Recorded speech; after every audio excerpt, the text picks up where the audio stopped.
I'm Kris Keefer, and I'm with Dirt Rider Magazine. I'm the associate editor there, and I'm also the president of Keefer Inc., which is a testing company. We do all kinds of testing for many types of companies, and I'm out here with Alta Motors today.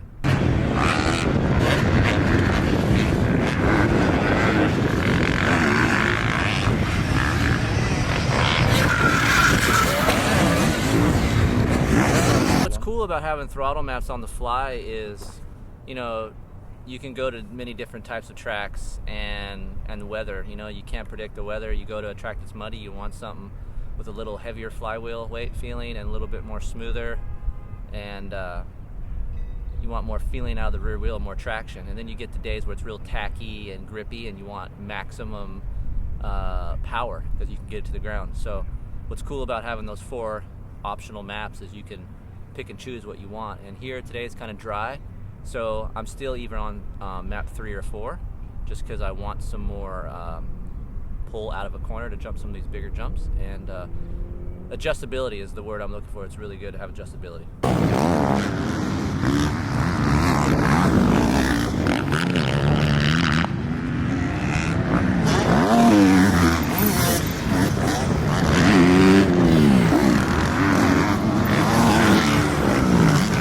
Yeah, so I've been riding for 25 years, racing for that long, and you grow up one way and you learn how to use a clutch, and this is something different. It's one less thing you have to do. After about the first day, I stopped putting my finger out, acting like there was a clutch there, and once I just held the grip, and not worry about downshifting. You can worry about really trying to brake late and practice so you're braking evenly. You can worry about other things versus having to downshift, so it's just one less thing for you to do, which is cool. I'm pretty mellow when I ride. I'm a mellow guy. I'm more of a smoother type of rider. I'm not really aggressive, but to me, I go fast when I ride smooth, and that's the good thing about having an electric bike. It's real linear power. It hooks up to the ground really good, so it doesn't take me long to adapt to that. The style of riding I have fits that, so it just takes a little bit to not having a clutch. You're having your finger out, a little bit of a learning curve, but it doesn't take very long.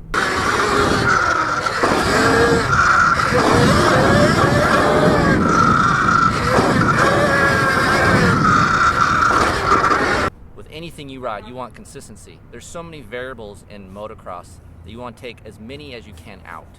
You don't want your machine doing different things all the time. So yesterday was a really good day for us. It was like a breakthrough day. Like, the machine did everything that I asked it to do. It never faltered, and I was probably one of the fastest guys here at the track. Not to say there wasn't that many people, but it's a rewarding experience knowing that I've been doing this for so long, and man, it finally pays off because, before we've had some troubles and some setbacks, and yesterday was one full day that we got through that was really good. So it's refreshing, it gets you pumped up, and today is actually another good day. We had a little bit of trouble earlier, but you work through that, and the bike's progressing every time, and that's what I like about this company and Derek and the guys is everything that I've asked for and told them, they believe in me and they go that direction, and every time I come back up, things change and or get better. They never just stay the same. So it's good to see that progress is key, and this test this week was rewarding.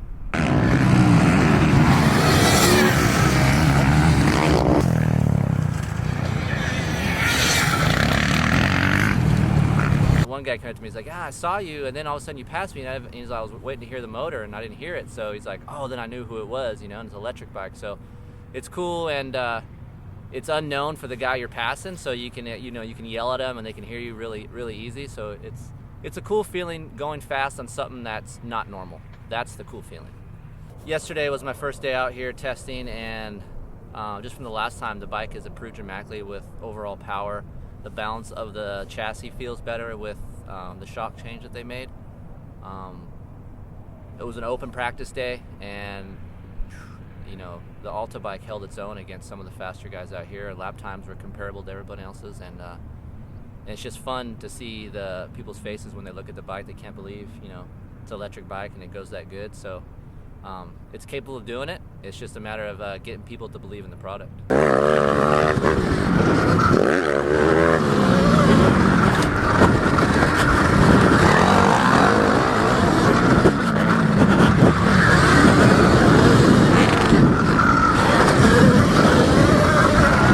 No, it's like I said, it's smooth like a 4-stroke. You got maximum traction, linear power, real smooth feeling.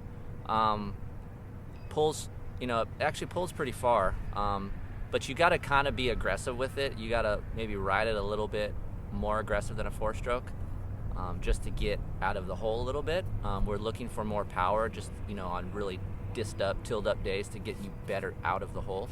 What I call from like 0 to 50, maybe 40%, just right out of the first 100 feet out of the corner.